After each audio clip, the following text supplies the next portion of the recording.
ने जो कचरे फारूक बदवेल साहब ने जो आवाज़ उठाई कचरे के ऊपर, जो ट्रेंचिंग ग्राउंड है, 9 एकड़ 7 गुंठे ज़मीन है, यहाँ पर गार्डन बनना चाहिए था, क्यों काम लेट हो रहा बोल के उन्होंने जीबी में मुद्दा उठाया। बहुत अच्छा मुद्दा था ये, और मुद्दा उठाना चाहिए, क्योंकि काम आवाज़ मुद्दा उठाएंगे तो काम होगा, नहीं तो काम नहीं होगा। यहाँ पर 2008 के अंदर रिजर्वेशन हुआ कि ये ज़मीन यहाँ पर गार्डन बनेगा, मगर 2008 और 2022 है आज तक यहाँ पर गार्डन नहीं बना यहाँ पे।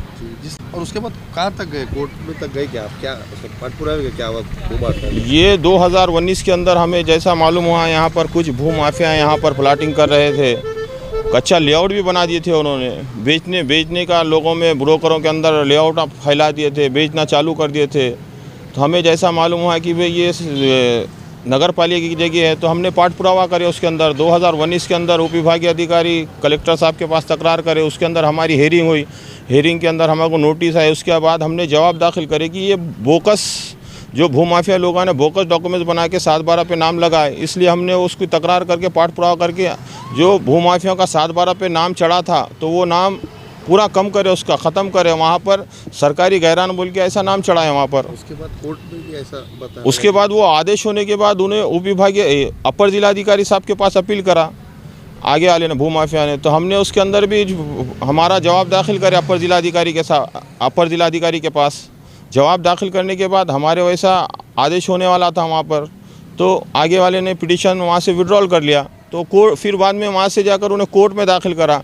कोर्ट के अंदर हमने 110 का एप्लीकेशन लगाया, वहाँ पर 110 का एप्लीकेशन लगाया, और वहाँ पर हमारा इंशाल्लाह आने वाले दिन पे हमको थर्ड पार्टी बनाओ बोल के हम इंशाल्लाह ज्वाइन हो जाएंगे वहाँ पर।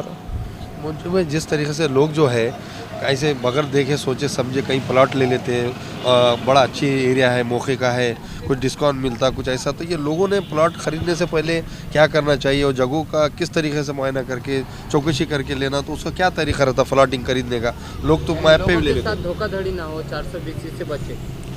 लोग जब प्लाट लेते हैं तो पूरा डॉक्यूमेंट्स देखना चाहिए, खासरा पत्र देखना चाहिए, उसका 1960 की 7/12 देखना चाहिए, 1953 में खासरा पत्र रहता, इनामी पत्रक देखना चाहिए। ये बहुत सारे चीज़ें रहते हैं जिसके अंदर लोग ये देखकर ही ज़मीन लेना चाहिए। जैसा खासरा इनामी ज़मीन है, या कुड़ की ज़मीन है, या सीलिंग एक्ट है, जिसके अंदर सरकार को 50% पैसे भरना, नजराना भरना पड़ता, उसके बाद ही प्लाटिंग निकाल सकते। अगर वो खेत मालक ने परमिशन नहीं लिया तो उसके बाद जो प्लाट लेता है उसको 75% वैल्यूएशन के हिसाब से गवर्नमेंट को फीस भरना पड़ता है, गवर्नमेंट को पैसे भरना पड़ता है, उसके बाद ही 7/12 पे नाम चढ़ता है।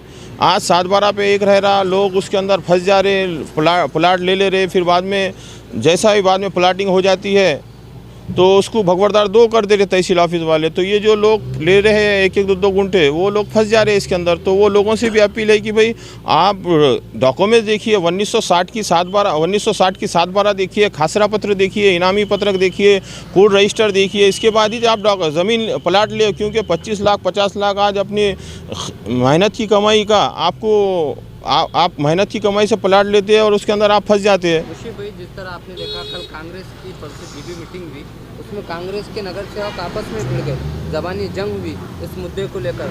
कोई नगर सेवक से कह रहे थे कि भाई ये आपका वार्ड का प्रभाग का मसला नहीं है, ये फिर वही नगर सेवक ने कहा कि ये मेरे शहर का मसला है, मैं बोलूँगा। तो गार्डन को लेकर कितनी सच्चाई है और ये लोग कितने सहमत है कि गार्डन बनना चाहिए, और ये आवाज़ उठाए तो आप क्या कहेंगे?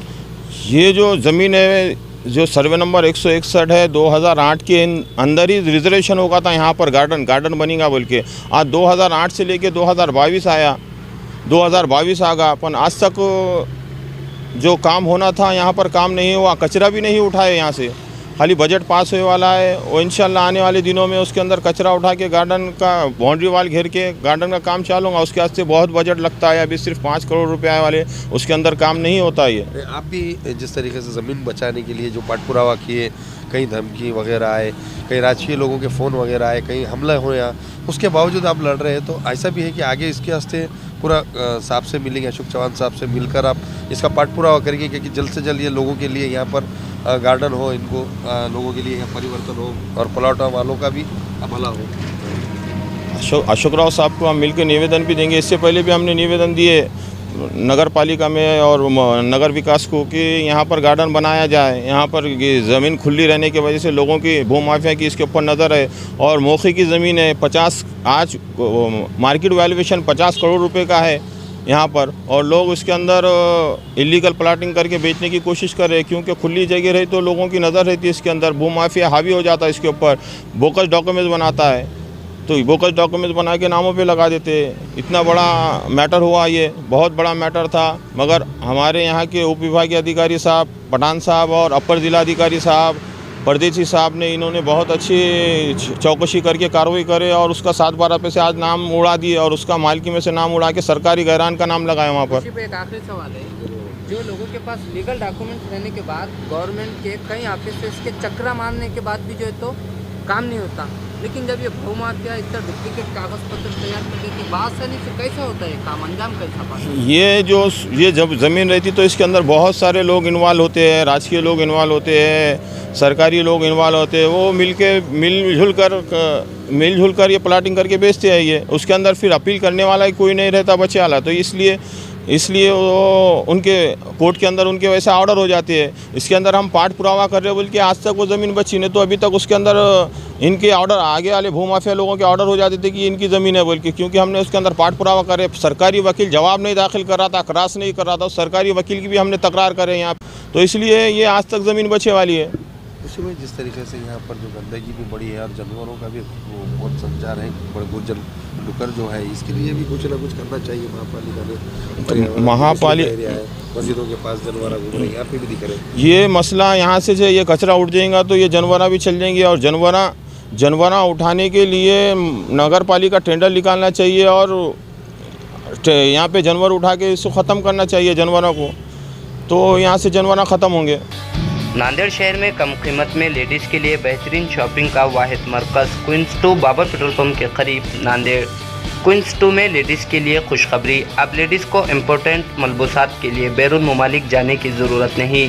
एक ही छत के नीचे दुबई के बुरक़े, बेडशीट, पायदान, towel, sofa cushion cover, ladies के लिए अंडरगारमेंट्स के अलावा लेडीज़ के लिए लगने वाली तमाम अशिया मौजूद है, वो भी नहायत ही कम कीमतों पर। एक बार ज़रूर तशरीफ़ लाए क्वींस 2 बुरखा and undergarments, Babar petrol pump के करीब नांदेड़। प्रोपराइटर मोहम्मद आमिर। हमारे पास बुरखे है, बाहर के पैटर्न के टोटल बुरखे है, एक नए अबायाज है और स्कार्फ्स है और अंडरगारमेंट्स है, बिस्तर सेट है, शादियों के लिए बिस्तर सेट है। यहाँ पे हर चीज़ देखने के लिए नहीं मिलेंगी आपको। यहाँ पे जो बुरखे है हमारे पास वो आपको कहीं पे नहीं मिलेंगे वैसे देखने के, उस टाइप के है हमारे पास हर चीज़।